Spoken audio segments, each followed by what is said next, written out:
1 Samuel chapter 7 and verse 1 says, And the men of Kirjath-jearim came and fetched up the ark of the Lord and brought it into the house of Abinadab in the hill and sanctified Eleazar his son to keep the ark of the Lord. It came to pass while the ark abode in Kirjath-jearim that the time was long, for it was 20 years, and all the house of Israel lamented after the Lord. And Samuel spake unto all the house of Israel, saying, If ye do return unto the Lord with all your hearts, then put away the strange gods and Ashtaroth from among you, and prepare your hearts unto the Lord, and serve him only, and he will deliver you out of the hand of the Philistines. Then the children of Israel did put away Baalim and Ashtaroth, and served the Lord only. And Samuel said, Gather all Israel to Mizpah, and I will pray unto you. I will pray for you unto the Lord. And they gathered together to Mizpah, and drew water, and poured it out before the Lord, and fasted on that day, and said there, We have sinned against the Lord. And Samuel judged the children of Israel in Mizpah. And when the Philistines heard that the children of Israel were gathered together to Mizpah, the lords of the Philistines went up against Israel. And when the children of Israel heard it, they were afraid of the Philistines. And the children of Israel said to Samuel, Cease not to cry unto the Lord our God for us, that he will save us out of the hand of the Philistines. And Samuel took a sucking lamb, and offered it for a burnt offering holy unto the Lord. And Samuel cried unto the Lord for Israel, and the Lord heard him. And as Samuel was offering up the burnt offering, the Philistines drew near to battle against Israel, but the Lord thundered with a great thunder on that day upon the Philistines, and discomfited them, and they were smitten before Israel. And the men of Israel went out of Mizpah, and pursued the Philistines, and smote them until they came on under Bethkar. Then Samuel took a stone, and set it between Mizpah and Shen, and called the name of it Ebenezer, saying, Hitherto hath the Lord helped us. So the Philistines were subdued, and they came no more into the coast of Israel, and the hand of the Lord was against the Philistines all the days of Samuel. Amen. May the Lord just bless that reading to our hearts. We're just continuing our little series on revivals in the scriptures. And here in this passage that we have read here tonight, we have another example, biblical example of a revival, of God reviving his people here in this situation. And at the time of the events here in this chapter, both the religious and the national life of Israel were at a very low ebb. The one who was leading the nation was an old and feeble priest, Eli, whose sons were in the priest's office. But his sons were covetous, they were immoral, and they abused their position for their own sinful desires and selfish ends. Their father Eli, he was a weak parent who didn't have the courage to deal with them as a parent should have. As a high priest, it was his duty to also purify the service of the Lord. But he failed to do this, and as a result, the service of God was neglected and in dishonour. That's the state of affairs at this time whenever we come to this passage here. And is that not a similar picture to our own day? The religious and national life of our nation, they are at a very low ebb. We have weak leadership who don't have the courage to fulfill their responsibilities. And as a result, the service and the work of God are greatly neglected and in great dishonour. At the time of Samuel here, the Philistines came against the Israelites and they severely defeated them. There was no help from God. And instead of considering what the reason for this was, the moral reasons for this, why the Philistines had defeated them as the people of God. Instead of considering the moral reason for that, the people in desperation, they sent for the Ark of God. Now the Ark of God was a symbol of God's presence. The Ark wasn't the presence of God itself. It was just a symbol of the presence of God. The fact that they had the Ark amongst them pointed to the fact that they had God amongst them. But the people, in their desperation, when the Philistines were coming against them here to battle, and were already starting to defeat them, out of a sense of superstition, they were looking to the symbol of God's presence represented in the ark instead of the living God himself. What they should have been doing is looking to the Lord, calling upon the Lord himself, seeking his help and his presence and his deliverance. But instead, in their superstition, they brought the Ark of God, which was merely a symbol of God's presence. The reality was they were concerned only with the external instead of looking at their character and their personal walk with God. Instead of looking at what was wrong in their own lives and what was the reason why they were being defeated by the Philistines, they were merely looking to the symbol of God's presence there in the ark. Are we not in similar circumstances today? You know, we are so concerned at times about the external forms of religion, but fail to look at the condition of our hearts and our own personal walk with God. We can be so caught up with, even in church life, organising things and looking at the externals, making sure that everything is in place and in order. And sometimes we neglect to look at our own hearts and lives, and where do we really stand with God? How is our walk with God? How is our personal relationship with God? And those are the things that are more important than the external things. Whenever they brought the Ark of God, then, needless to say, it was taken by the Philistines there in the battle. The priests, Eli's sons, were killed, and Shiloh, which was their national centre and the place where they gathered together whenever they came to worship the Lord, that place, Shiloh, was laid waste at that time. And so for 20 years, the children of Israel were controlled by the Philistines, these enemies who had overcome them, and they had no gathering place to worship the Lord. But then, after 20 years, and this is what we read of here tonight, the people began to feel the reality of the absence of God and his presence and his blessing. For all of these years, these 20 years, it seems like they had never come to the point where they felt the reality of the absence of God's presence. They were happy just to go through the form, as it were, but they had no desire or hunger to know the presence of God amongst them, the reality of the living God in their midst. But here we're told that there in verse 2 that they began to lament after the Lord. It says, end of verse 2, and all the house of Israel lamented after the Lord. In other words, they were looking for the Lord, looking for his presence, looking for his blessing. And in verse 3 then, we have the response of Samuel to this longing of the people. The people longing to know the presence of God. What was Samuel's response to that?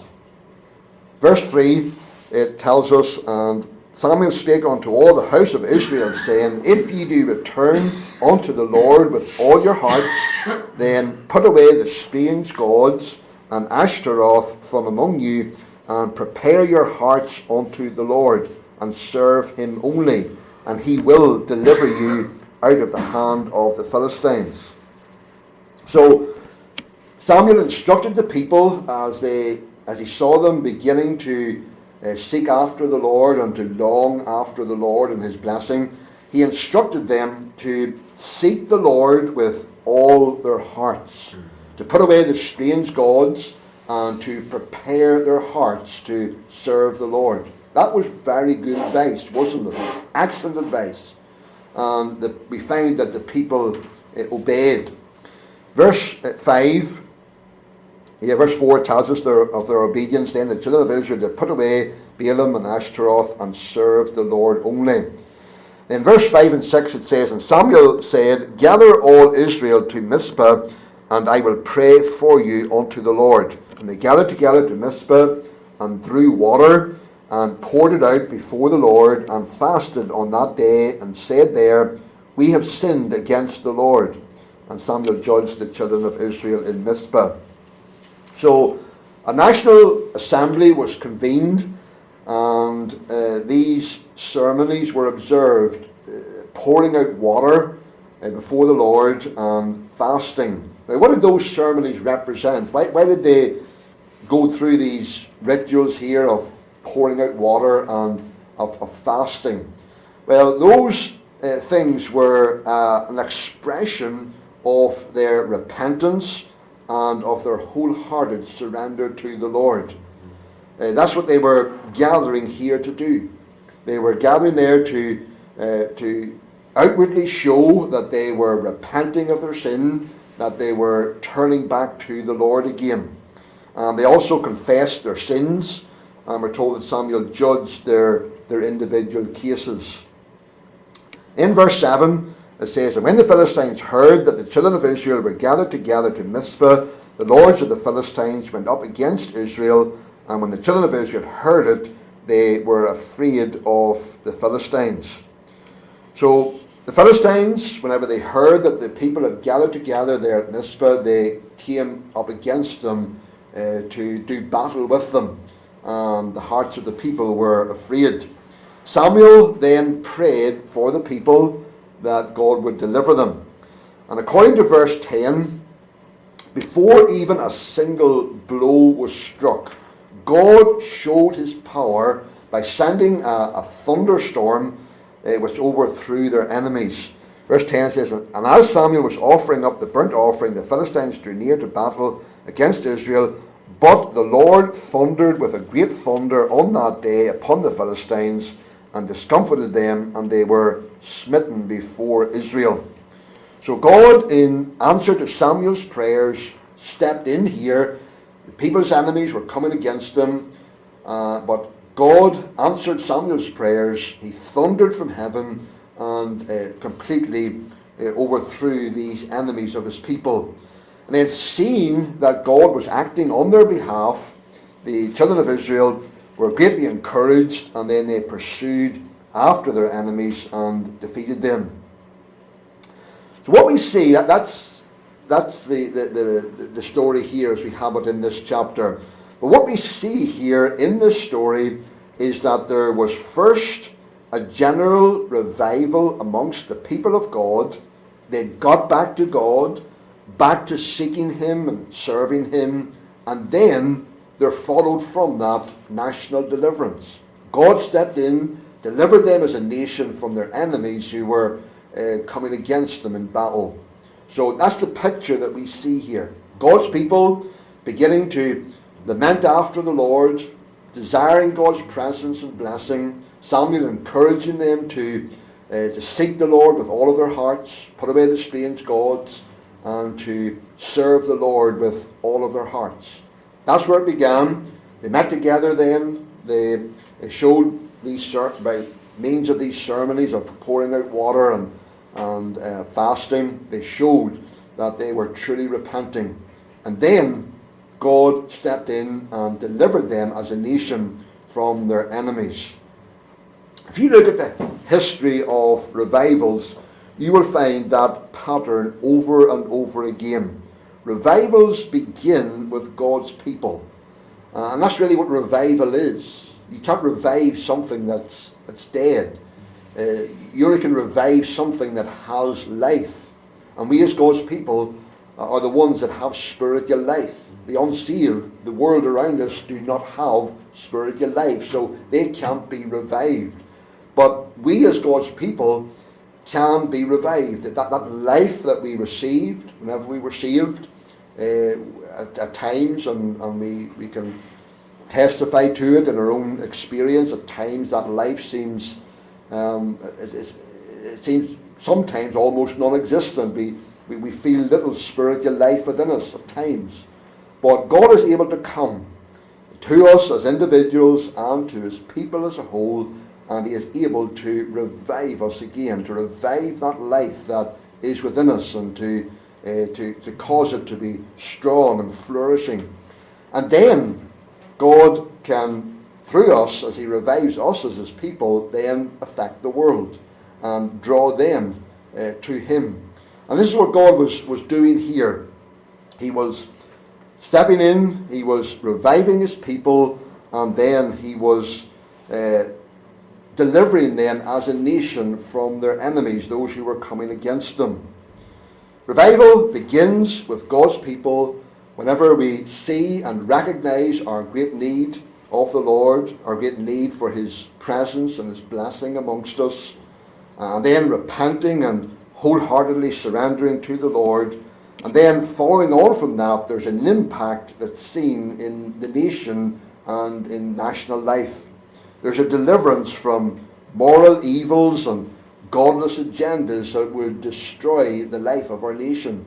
And as we look around us, as we see these things that are being passed by Parliament and so on, and all of these issues, moral issues that we're facing in these days, and they just seem to be getting worse as time goes on. These things are threatening to destroy us as a nation, and that's why we need God's reviving touch upon us, and that's why we need to know his reviving hand upon us, beginning that work in our hearts, and then that will affect our nation. We will see an impact made upon the nation, and we will see these things that would destroy the life of our nation. We will see deliverance from them.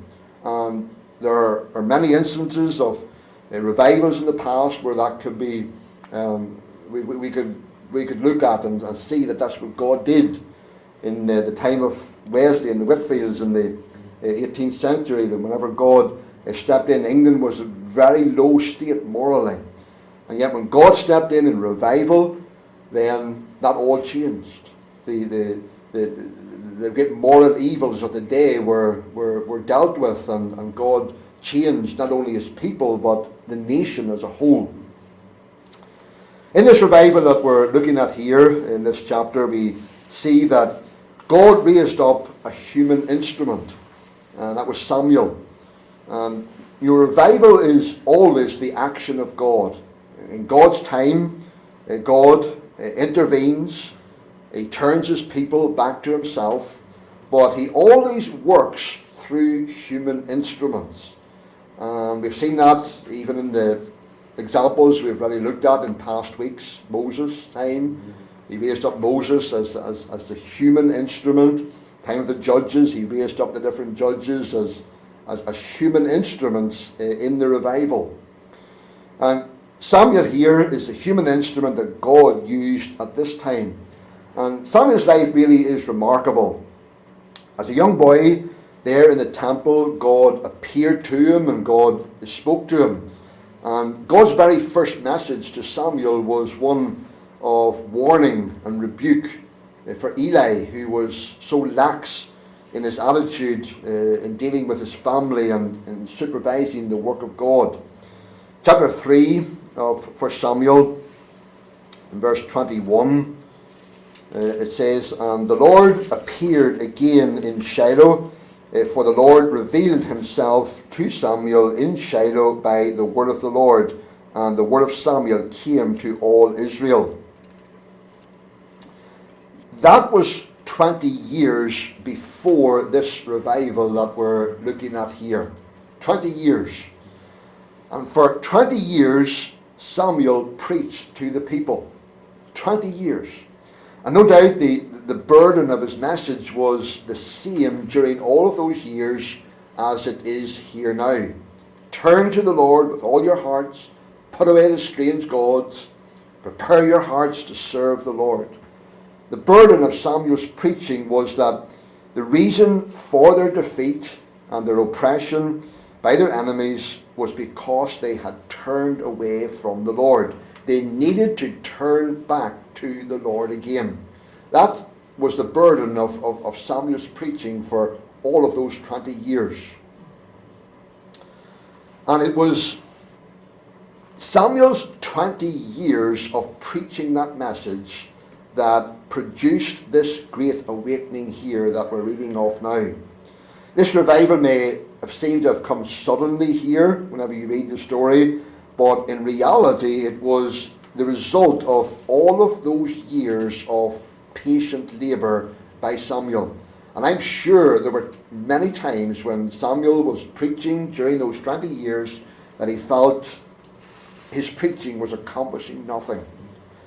He probably seen little fruit, little change, if any at all, amongst God's people. They continued to worship their false gods. They continued to have no hunger or desire after God or his blessing for 20 years. And sometimes in our preaching and in our labours, as we seek to share the gospel and reach out to people, I'm sure there are times we feel, is our preaching, are our efforts accomplishing anything? We see so little by way of fruit. And yet we have a wonderful example here in Samuel of being patient. For 20 years he kept preaching and calling the people back to the Lord. And after 20 years, he saw the fruit of his labours. God stepped in and brought this revival here. The people started to seek after the Lord, and God intervened. May God give us the patience to persevere when it seems like nothing is being accomplished. When it seems like there's nothing happening in people's hearts and lives. God is at work, and in his time, fruit will come. And that's something that I need to remind myself of as a pastor here, as we seek to labour week after week. At times it is easy. I will confess, it's easy at times to become discouraged and to feel, is your preaching accomplishing anything? Is there anything happening in people's lives at all? And yet we can, and I can encourage myself, and you can tonight, that God is working, in spite of the fact that we may not be able to see the results or see anything happening in people's lives. Yet God is at work, and in his time he will step in and he will show his power. Sometimes people say, if we only had a man like Samuel among us, then we would have another revival, as if it all depended on one man. And there are many people who think like this, and even today people look to great preachers or great evangelists and think that they put their dependence upon them as almost as if they could bring in a revival. But we need to realise that together we can equal a Samuel or a Moses or an Evan Roberts or a Duncan Campbell. It's not. God does use human instruments, and he does raise up men to lead his work, and even in times of revival. But what we see here, even in the example before us here, is that it was together. Yes, Samuel was leading them, but it was together as the people turned back to the Lord, as they sought the Lord, as they got right with the Lord, put their false gods away, that as they laboured together in this, that God then came and stepped in. The story goes of the football team of Harvard University in the States. For a number of seasons, they were beaten by the teams from the Yale and Pennsylvania universities. And as a result of these defeats, constant defeats, 3 young men were determined to find the cause and also a remedy. And after a while, they started winning games all of the time. One day, after they had beaten Yale 28-0. Now, remember, this is American football, not our football. They beaten Yale 28-0. Someone asked, what was the secret to the success? The reply was that in the old team, which could never seem to win games, everyone was a star.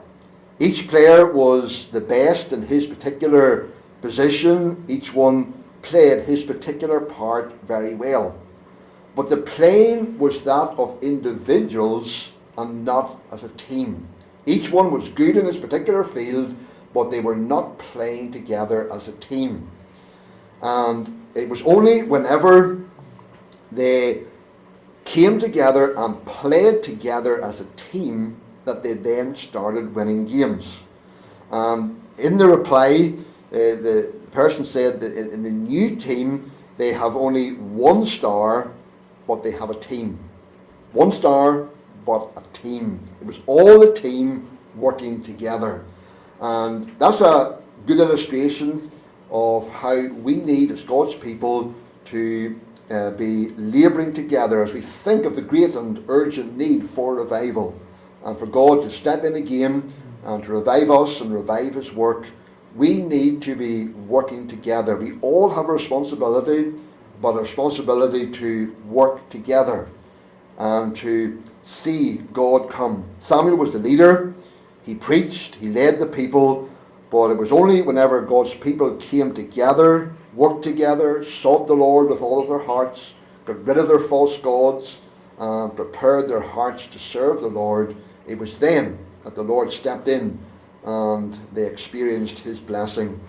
May God help us to together consecrate ourselves to the Lord and labour together. May it please the Lord even to revive us, and not only here in Lisnaglere, but indeed made across our land and our nation, that He might step in again and show His power and glorify His name as we turn back to Him, recognising our great need of Him and looking to Him again with all of our hearts. May God just bless those few thoughts to our hearts tonight.